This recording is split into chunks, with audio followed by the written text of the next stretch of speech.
Was this the best week of professional wrestling that we ever got? Let's talk about it. This is the Wrestling Old Head. You have entered the portal of pro wrestling. What the world is watching. What's up, you guys? It's the Wrestling Old Head. We are in the portal of pro wrestling, and we're about to break down this week of professional wrestling like a shotgun. Now, I missed all of the reviews of All In, Saturday night's main event, Evolution 2. I had a lot going on this weekend, and there was a lot of professional wrestling to digest. So instead of giving you like a bunch of separate videos with my full reviews of these PLEs / pay-per-views, I'm actually just going to break down the whole week and some of the moments that really stuck out to me. And we're going to start with AEW's All In. This week of professional wrestling had a lot of polarizing comments. People looking at this from a very divisive situation of tribalism of, who's better, AEW or WWE? I grew up in an era where there was WCW, there was the WWF, and to a smaller degree, there was ECW that was taking things to a very unique place in professional wrestling.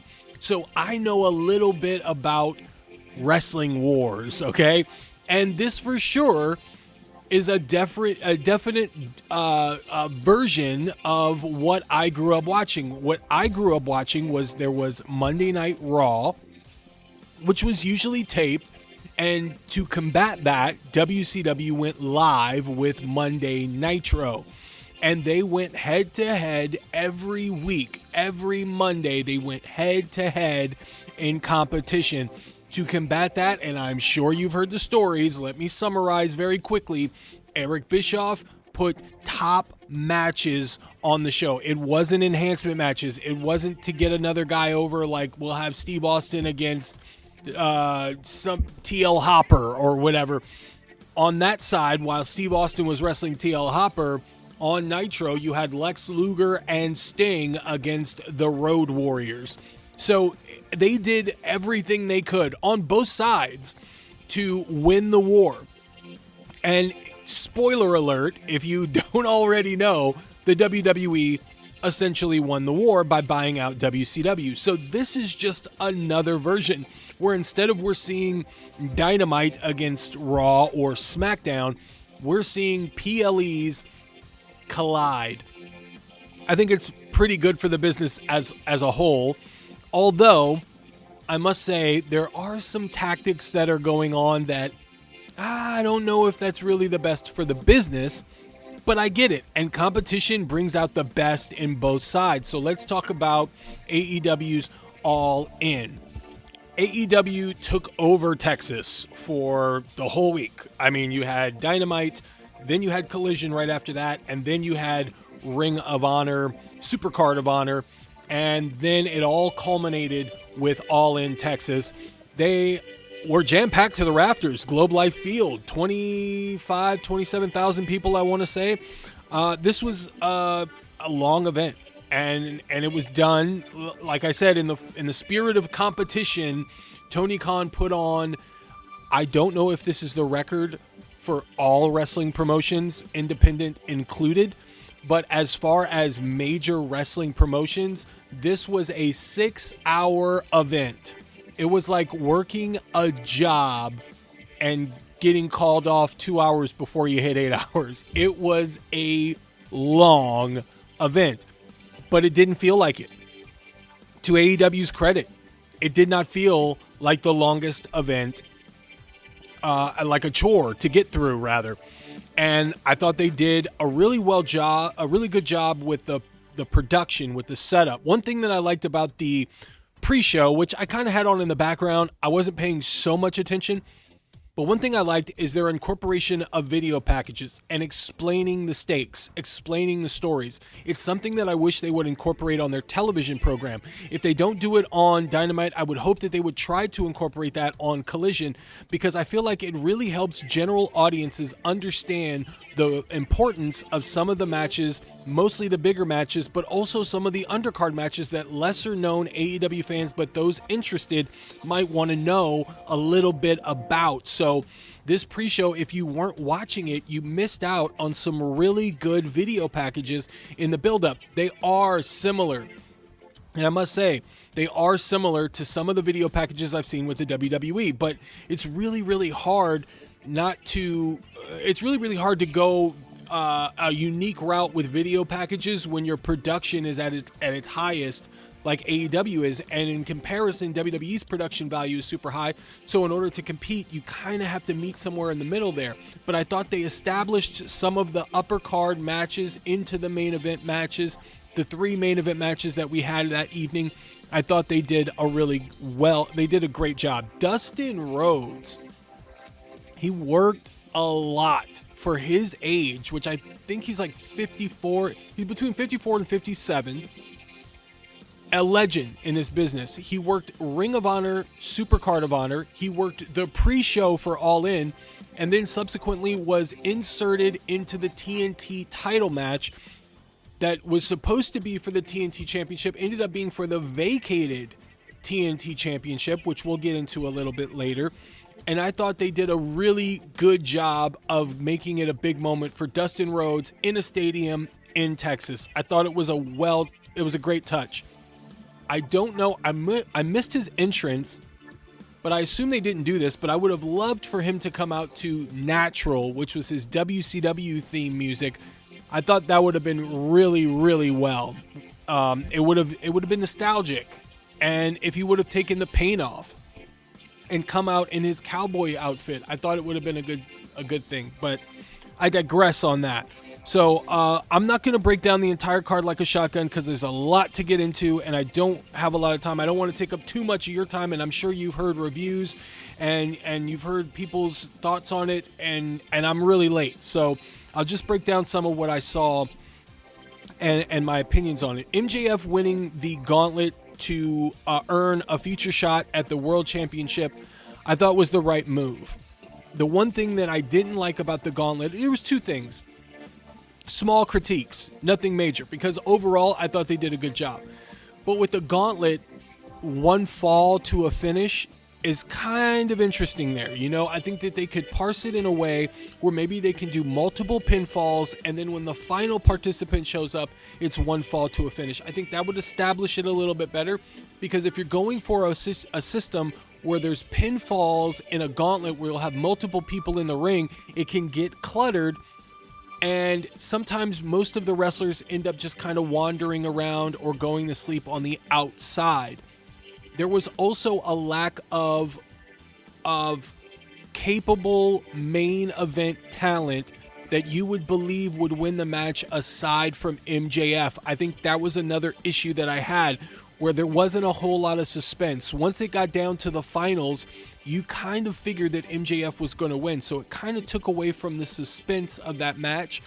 But MJF with the Casino Gauntlet contract for the AEW World Championship, I thought was the right move. I think it's time to insert him back into the main event scene, and you can do some really good things with Bobby Lashley where there's tension there. They're seeming to become more friends, but there's got to be a lot of tension now that Bobby Lashley is looking at MJF, who has a world title opportunity, and Bobby Lashley has yet to get that opportunity, even though he has been as dominant as he has been. Now, albeit he's been dominant in the tag division, mostly with Shelton Benjamin, but a guy like Bobby Lashley with his pedigree and the history of world championships that he's won in every company that he's been in, you would think that he would also feel like maybe he should conquer the AEW World Championship scene. So that'll be another thing that they can hopefully delve into. Swerve and Will Ospreay against the Young Bucks, I thought was a really great match. I thought it did everything that it was supposed to do. One thing that I thought really stuck out was JoJo Offerman, the wife of Bray Wyatt. Rest in peace, Bray Wyatt. I thought with her coming out and singing Can't Nobody Love Me Better, which was a theme song that Swerve used on the Independence, was a great moment. I love the touch with the fireflies in the background, a slight gesture to Bray Wyatt. I thought it was beautifully done, and she did a great rendition of that record. It really stood out as big. It felt like a big moment, and it was very touching to see that tribute with Bray Wyatt as his wife is singing that song. I thought it was very, very tasteful. I thought it was awesome, and I loved that moment. It really stuck out to me. Swerve and Will Ospreay winning was definitely a shocker. I had no idea that the Bucks would be losing in this scenario. I thought by putting the shot at their world championship on the line versus the EVP title on the line, I thought for sure we would see Swerve and Will Ospreay spend the 12 months bickering, fighting, feuding, going through tensions and whatnot. But what we have seen thus far is a very different side of Swerve, where he's nicer. He is seemingly making amends with all of his enemies. Now, I don't know if that leads to a heel turn or if this is just a new Swerve that we're seeing. But you got to remember, Swerve is a heartless, diabolical bastard, and he's at his best when he is that way. Now, with who is the AEW World Champion now, which I'll get into later, it stands to question whether or not they would turn Swerve and have him be an ultimate challenger in this scenario, given the history that we have there. But I thought it was a great match. Some people would nitpick about the selling and all that, but I like the Young Bucks. I don't necessarily feel like some of their character choices have been the choices that are best suited for the Young Bucks, but overall they put on great matches, and I think that Swerve and Will Ospreay were great dance partners for them, and it was a very memorable match. Dustin Rhodes winning the TNT Championship, I felt, was in order, because before the match Adam Cole came out and essentially soft retired. It wasn't a hard retirement by any means, but he is going through health issues, and they stressed health issues. They didn't say injuries. So I am assuming because of that it is possible, very, very possible, that it will be a while before we see Adam Cole in a wrestling ring competing. Now, I can see him doing a number of different things. I can see him doing color commentary. A lot of people have mentioned that he should do management. And I know that there were rumor and innuendo going about that Vince McMahon was trying to get him to manage Keith Lee in the WWE, and that was one of the reasons why Adam Cole subsequently left. But I can see him doing color commentary. I remember watching a Collision where he did guest color commentary for the entire show, and I thought he did a suitable job, and I can really hear him, the way that his voice is, really adding something to the commentary table for whatever show or PLE that he chooses to do, or pay-per-view that he chooses to do. So hopefully we don't see the last of Adam Cole, and he is still around in some regards until he is hopefully able to at least go out on his own terms. But I think the most important thing is for him to get healthy and 100%, because that is all that matters at the end of the day. Don't do it for the fans. Don't do it for us, man. Get healthy and get back to 100%. He is a great human being. I love Adam Cole, and I wish the best for him. So given the fact that he came out and did that speech and it was very emotional, to have someone like Kyle Fletcher win the TNT Championship, which was the odds-on favorite going into the singles match with Adam Cole, I just felt like it wouldn't have worked. So to give it to Dustin Rhodes, it makes a lot of sense to me. However, the celebration for Dustin Rhodes, I felt, was a little interesting, because it was like the TNT Championship was something that he was fighting for a long time. It is his first singles championship in AEW, which is a milestone for Dustin Rhodes. But Dustin Rhodes, as great of a wrestler as he has been, as great of a personality in professional wrestling that he's been, a trendsetter, a trailblazer, someone that took nothing and made it into something, he deserves one world title run before he retires. I have been a fan of Dustin Rhodes since he was the Natural in WCW. I've watched it all, from the bunkhouse match where he was in the back of a truck battling Bunkhouse Bunk, to the Hollywood Backlot Brawl with Roddy Piper and his incredible run as Goldust, the evolution of Goldust throughout the years in the WWE. I thought he has done a phenomenal job, and I really think that he should get his flowers. And Dustin Rhodes, much like his brother Cody Rhodes, needs to finish the story. So Dustin winning was great, but I felt like they blew that celebration on the TNT Championship when he should have been having a celebration like that with, at the very least, the Ring of Honor World Championship. I'm going to move on to some of the bigger moments. Toni Storm beating Mercedes Moné, definitely a shocker. I love the suspense in the match. I thought it was a really well done match. Probably Mercedes Moné, one of her best matches in AEW for sure. And I think that the right person came out on top. I think with, and I'm going to get ahead and say that Athena won the gauntlet for the women's side in the Casino Gauntlet. I think Athena and Toni Storm can play off each other really, really well. I think there's a real special moment that can happen between them. Athena being a very interesting character with her minions and Billy Starks, and Toni Storm being a throwback to the days of old cinema with her her manager Luther. I think that they can do some really good stuff with that, and I think if done right, it can be very dynamic. And then you can always revisit Mercedes Moné and Athena, where Mercedes has beaten Athena before, but I think Athena and Toni Storm is a match that it could be really, really great if given the opportunity and the showcase, similar to what they did with Moné and Toni Storm. So very excited to see where they go with this program and where they move Mercedes Moné after this, because she is still the TBS champion. You just have to figure in a suitable challenger for her, and she has ran through the roster. She's basically gutted the AEW women's roster. There is not much left for Mercedes Moné as far as capable challengers, so we'll see where they go. They definitely got new talent in Shuri and Alex Windsor, who had debuted coming from the Stardom promotion. You also have Tekla, and you have Megan Bayne. So you have a few there that they can toy with as far as challengers for Mercedes Moné. But I have all the confidence in the world that Mercedes Moné is by design, she is going to beat Jade Cargill's TBS championship record. That will happen, and it's just a matter of time before she breaks that record that we start to see maybe a challenger that could actually beat her. So we'll see how they stretch that out. Kazuchika Okada against Kenny Omega didn't go as long as I had expected, but I really felt like they did their best to combine all of their greatest hits from the 4 matches that they've had and really put on a strong card, or a strong match. It wasn't the match of the night, in my opinion, but I thought it was well done. Kazuchika Okada winning was a shocker to me, but apparently Kenny Omega is not 100%. And you want to save him for some of these bigger matches.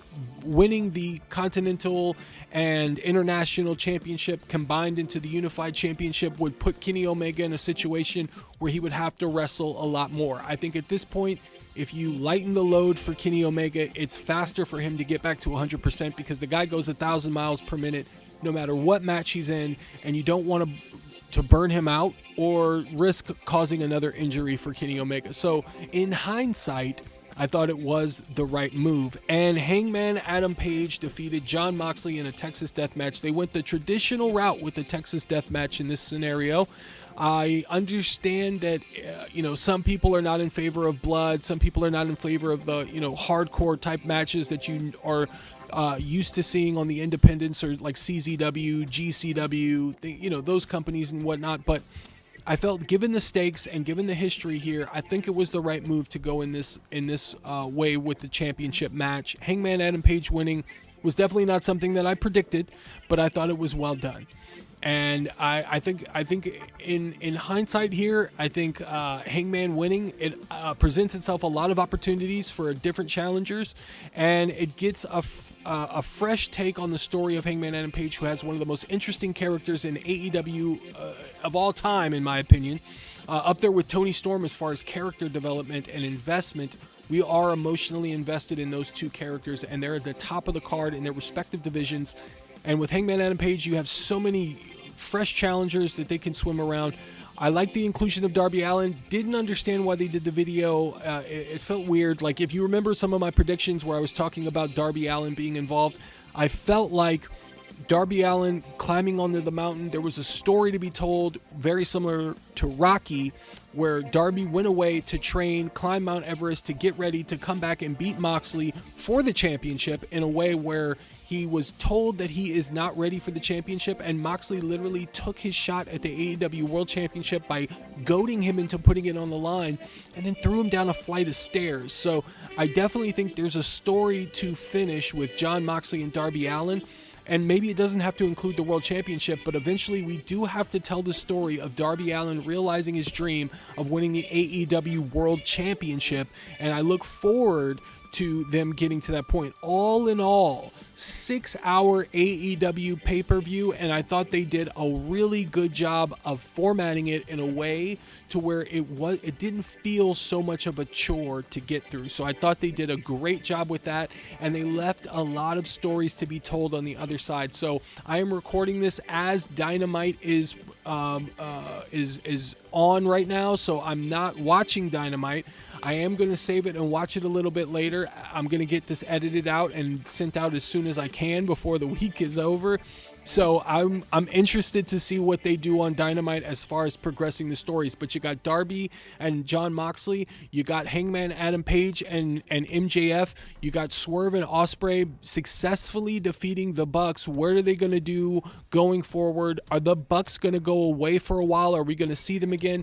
You also had Cope come out and save Christian after Nick Wayne and Kip Sabian attacked Christian, and Cope told Christian, find yourself. So we got the beginning story of the reuniting of Edge and Christian, Cope and Christian Cage, to eventually challenge FTR. Now, will FTR have the tag titles? That is also a question. So there's a lot of stories to be told here, and I'm really excited to see what they're going to do on the other side. Okay, now let's get into the WWE Saturday night's main event. During this big momentous weekend for professional wrestling, it all started with Saturday night's main event. And the story going into Saturday night's main event was Goldberg's potential retirement match. Was this going to be his last match in the WWE, or would he win the World Championship? Was Seth Rollins going to cash in because he was looming around in the shadows? What was going to happen? And coming into this event and on the other side of it, the two top stories in the WWE was the fact that Randy Orton and Drew McIntyre began the feud, or a story that is going into SummerSlam that includes Jelly Roll and Logan Paul. Very celebrity, but it is not unlike the WWE to do this. They have been doing this since the start. Since the first WrestleMania, there have been celebrity inclusion. And if you insert the WCW history, I mean, it's vast with celebrities. Even about 15 years ago, the WWE used to do celebrity guests on Raw. You know, you had everybody from Bob Barker to Seth Green to I mean the list goes on, right? I mean, Donald Trump was a part of the WWE at one point. So you've had celebrity inclusion in the WWE for a very, very long time. So now going into SummerSlam, you're going to see Randy Orton team with Jelly Roll to go against Drew McIntyre and Logan Paul. I have a feeling that because Jimmy Kimmel is going to host Jelly Roll and Randy Orton on his show, you might see Logan Paul show up with Drew McIntyre. I have a strong possibility that you're going to see an angle come out of that they're going to use as well. So they're really going to go, they're really going to push this and get mainstream attention on this because it's a big deal. Now, Jelly Roll's song was the theme of SummerSlam last year in Cleveland, which I was a part of. I was there in attendance, and Jelly Roll even performed during that event. So this is the second year in a row that Jelly Roll is competing or involved in some way with SummerSlam. So it's going to be interesting. I mean, is Jelly Roll going to hit a Canadian destroyer on Logan Paul? I can definitely see something like that happening. This is what the WWE does. There's sports entertainment, and this is definitely the entertainment side of their program. Another thing coming out of this event was Seth Rollins' unfortunate injury. Looked like he twisted his knee a little bit. They're saying that, they really don't know a timetable for a return. They don't know if it's going to be something that's going to require surgery. I'd be remiss if I didn't bring up a lot of the rumor and innuendo going around that apparently that there was question on the validity of the injury of Seth Rollins. Now, whether you believe that or not, that is up to you guys. It is definitely out there if you want to go look it up. I mean, Dave Meltzer has spoken about it. I believe there was a journalist in John Pollock who mentioned that this is a story that he had heard before Saturday night's main event. So I don't know anything about that. I mean, it's very possible that Seth Rollins could have been injured going into Saturday night's main event, and they needed to do something to write him off of television. I mean, that is also a possibility. The way that match finished, though, I just don't see that. It didn't seem like it was coordinated. It definitely seemed like it was out of nowhere. Giving LA Knight the win there with the BFT, I thought it was something that it was a little unusual for the WWE to do that. And if they wrote it that way, I mean, job well done in trying to throw us off the scent. But for now, I'm going to assume that Seth Rollins is still hurt. But I do want to speak about the SummerSlam main event for night 1 and the potential there. But I'm going to get into that a little bit later. Let's talk about Goldberg's retirement match with Gunther. Gunther can do no wrong. Gunther, Walter, whatever you want to call him, has been on a tremendous run in the WWE, very historic run, and I believe with this match, he has almost become Legend Killer 2.0. I mean, the guy is running through legends, and Goldberg was no exception. This was, for a Goldberg match going 15 minutes, I was freaking shocked, and Gunther did a really good job of playing the hits with Goldberg, making sure Goldberg looked impressive, and giving him a chance to put on a competitive match. And I thought it was really well done for what I thought it was going to be like a 3-minute match, and it was going to be over. The right man won. Gunther keeps his momentum. I don't think he should have lost. I don't think it should have ever been in question.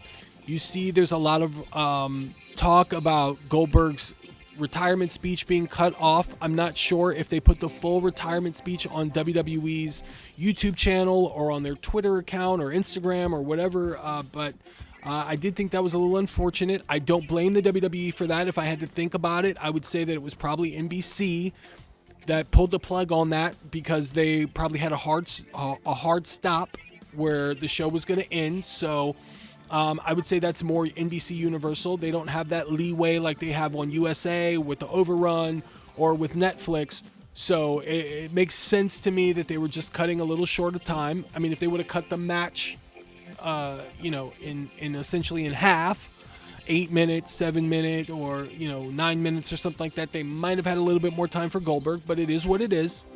I thought Goldberg has established himself well. I love that he went out doing business. I love that he went out and helped a younger talent get over and rise in the pantheon of success in the WWE.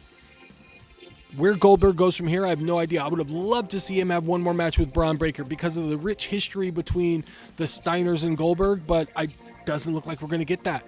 So it'll be interesting to see what they do with Goldberg. Does he go into the Hall of Fame? Has he ever been in the Hall of Fame? Is he in the Hall of Fame?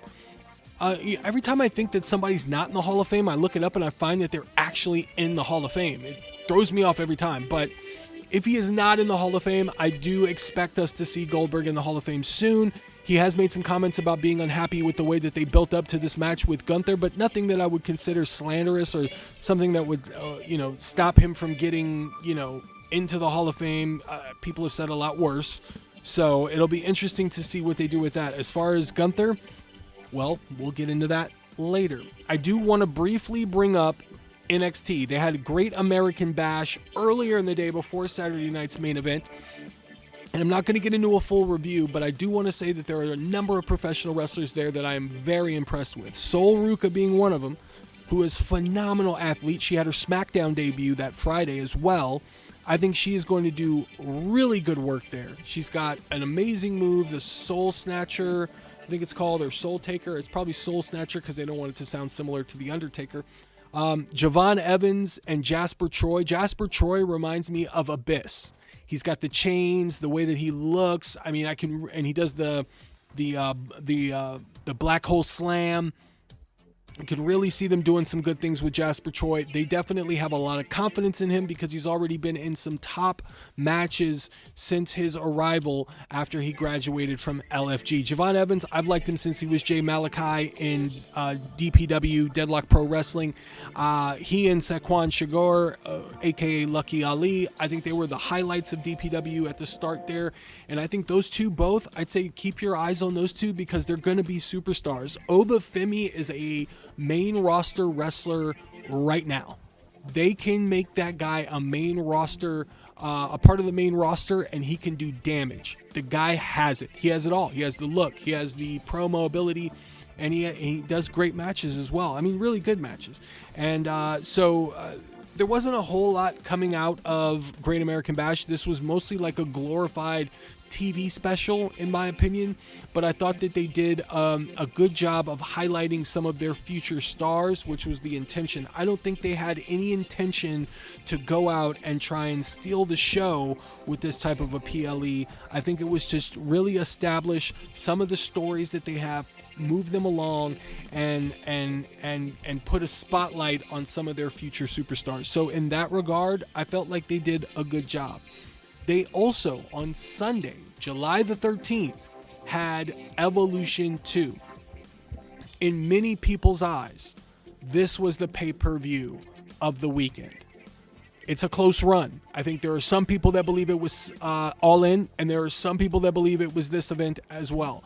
So depending on who you talk to, depending on their taste in wrestling, but given the fact that this build-up wasn't really well done for Evolution 2, there wasn't a whole lot of story progression on the PLE itself, I think this was a phenomenal PLE.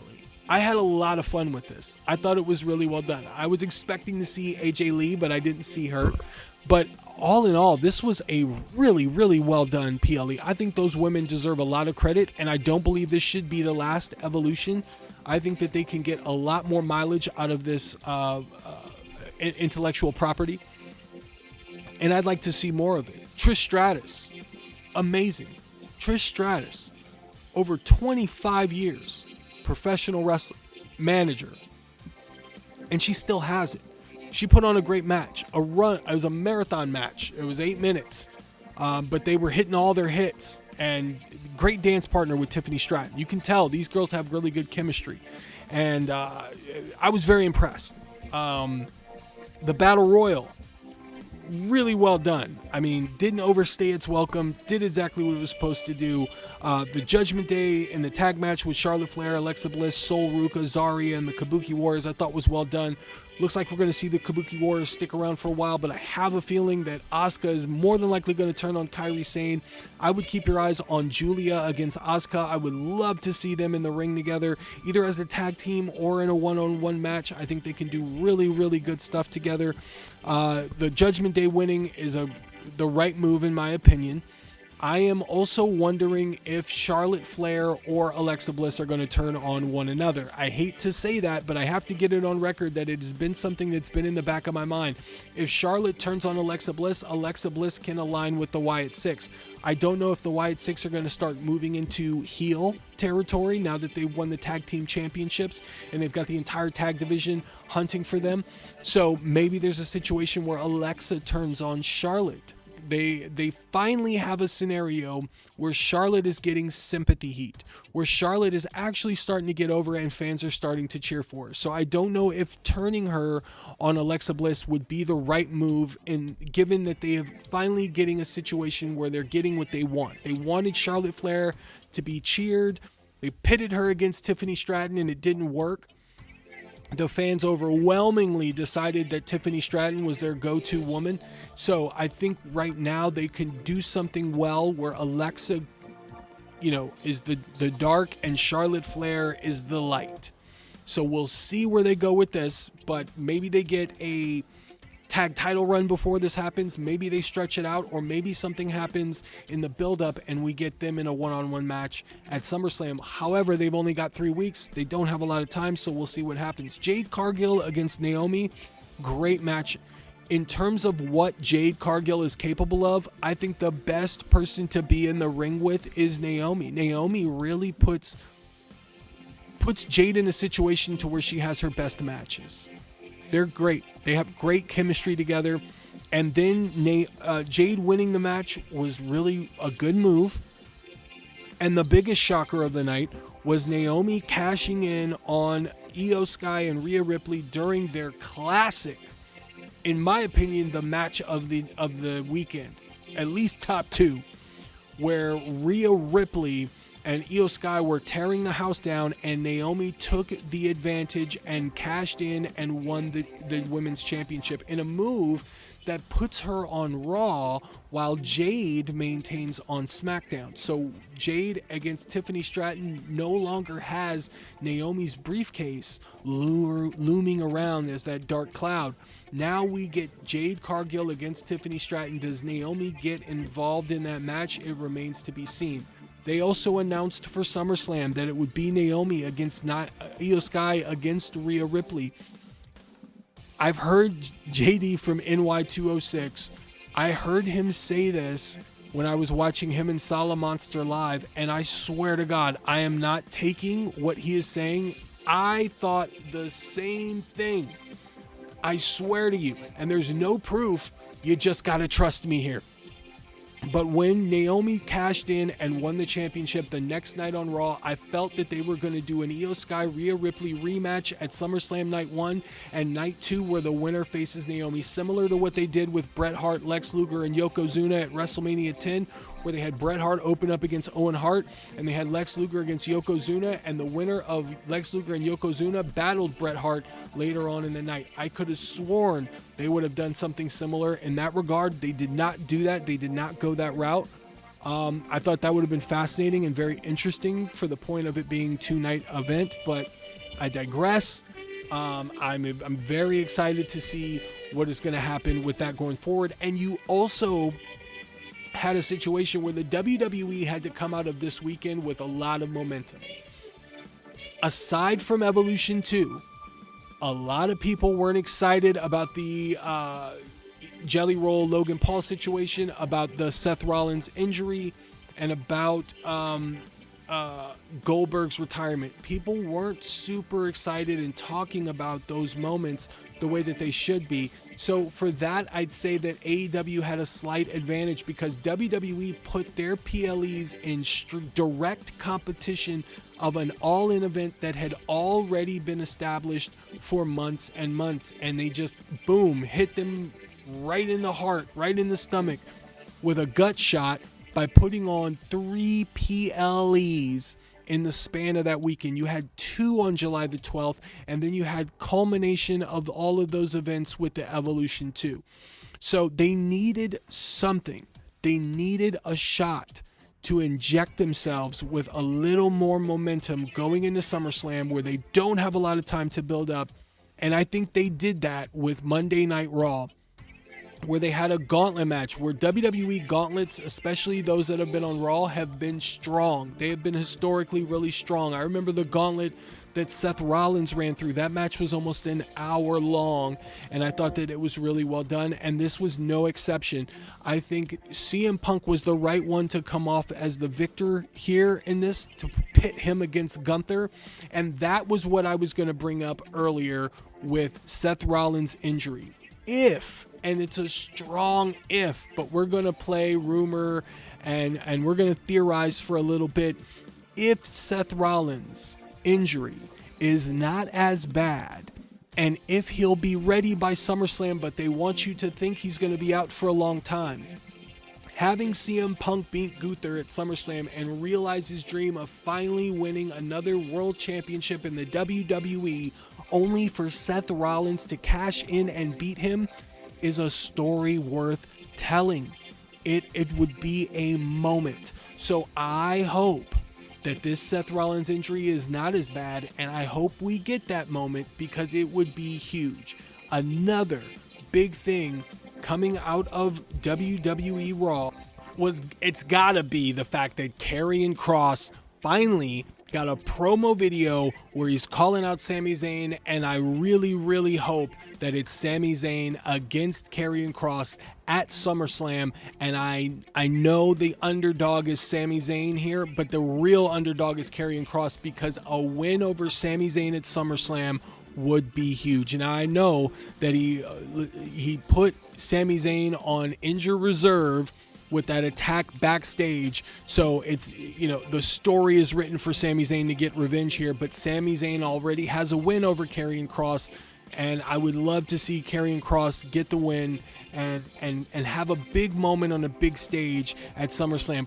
Pitting Sami Zayn against Karrion Kross at SummerSlam, you might see a split crowd as well, because fans are overwhelmingly positively responding to Karrion Kross in a way where I'm not sure even Sami Zayn can steal that attention away. Remains to be seen. And finally, they brought back Roman Reigns, OTC 1, the original tribal chief. Throw your fingers in the air and acknowledge him.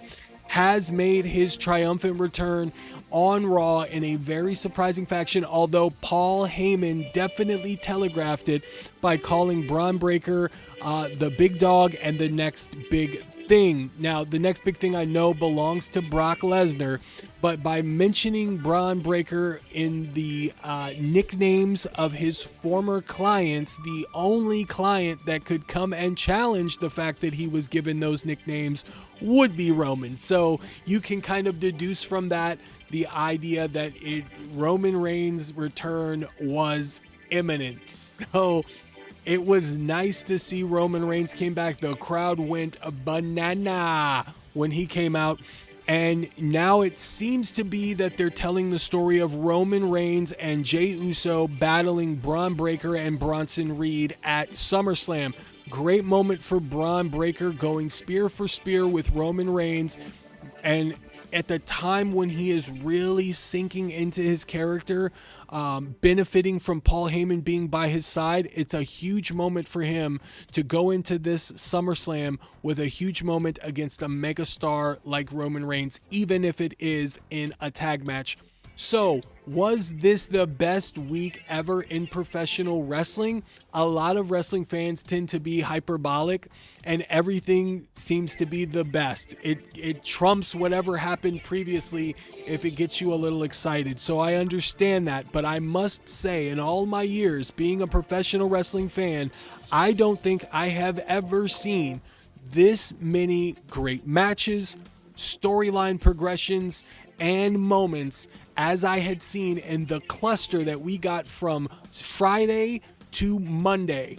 That was a hell of a run for professional wrestling. We got more than enough great shit to talk about, and I was proud to say that I was a wrestling fan in those moments. So no matter where you lie on the spectrum here, are you WWE, are you AEW, the point is you got great wrestling, and that is what matters. And competition brings out the best in us all, so remember that.